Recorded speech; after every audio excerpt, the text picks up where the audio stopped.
Jmenuji se Tatiana Papazov, učím na Praze 10, na 2. stupni základní školy, která se nachází nedaleko parku Gutovka.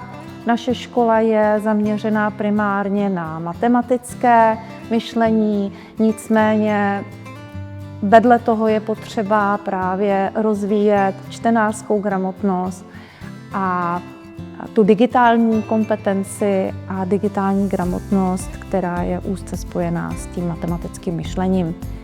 Proto jsme si i Kubo Edu vybrali a jsme s ním velmi spokojeni.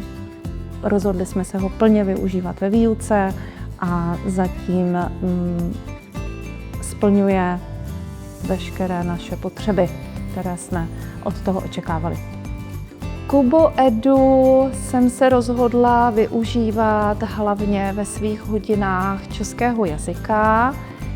Jsou to hodiny zaměřené na čtenářskou gramotnost a hlavně jsou to hodiny takzvané čtenářské dílny, kde s dětmi čteme potichu a potom plní různé úkoly. Vedle českého jazyka, který tedy vyučuji a vystudovala jsem, je mým druhým oborem anglický jazyk. Tady bych chtěla opravdu moc poděkovat za množství takzvaných gradovaných titulů, které můžu nalézt a můžu hojně používat ve výuce anglického jazyka. Když se například učíme konkrétní gramatickou strukturu, třeba present simple, tak je možnost vybrat právě jednoduchý text v Kubo Edu a na základě toho přečteného textu se vlastně děti přirozeným způsobem učí cizímu jazyku a nemusí se drillovat gramatiku nebo nepravidelná slovesa. Všechno to najdu v Kubo Edu. Můžu k tomu připravovat i pracovní listy do výuky a využívat s tím zároveň interaktivní tabuly. Jako jazykář, jako vůbec člověk, který učí jazyk, tak máte možnost plně využít interaktivní tabuly. S tím, že když rozdáte dětem pracovní listy jako texty, tak je to nuda. Vy potřebujete získat jejich pozornost. A na tohle je prostě ta aplikace nenahraditelná.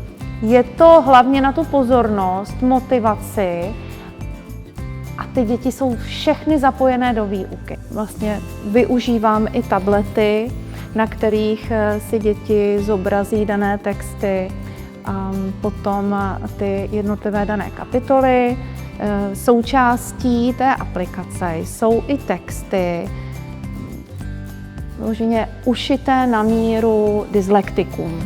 Dysfont dětem pomáhá se s nás orientovat v textech a užít si čtení jako takové.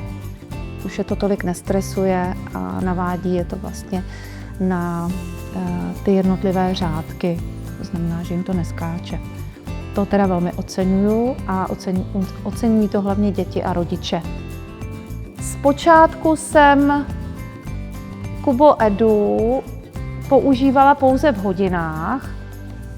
Postupně jsme se právě díky komunikaci s rodiči dopracovali i k vytváření domácích úkolů a zadávání domácích úkolů a k vytváření pracovních listů v rámci domácí přípravy.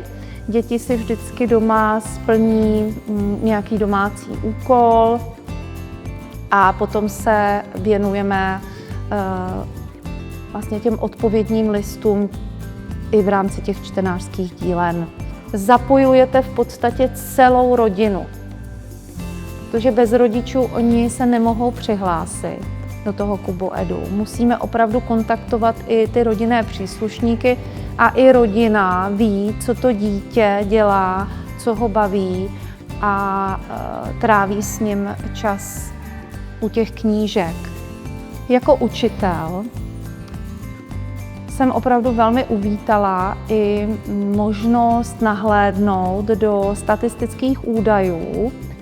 Mám možnost nahlédnout a zjistit, vlastně objevit, jak často děti čtou, jak dlouho tráví u jednotlivých textů, kolik tomu dávají času denně, týdně, měsíčně, tak to Kubo Edu jim umožní opravdu rozvíjet svoji digitální kompetenci a čtenářskou gramotnost, obohatí si slovní zásobu a začnou trávit svůj volný čas na tabletech smysluplněji.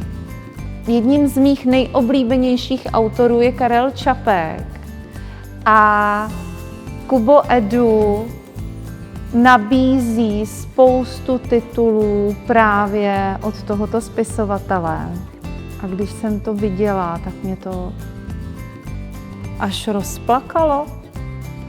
Ráda jsem si to znovu přečetla. Opravdu jako mě to nesmírně potěšilo.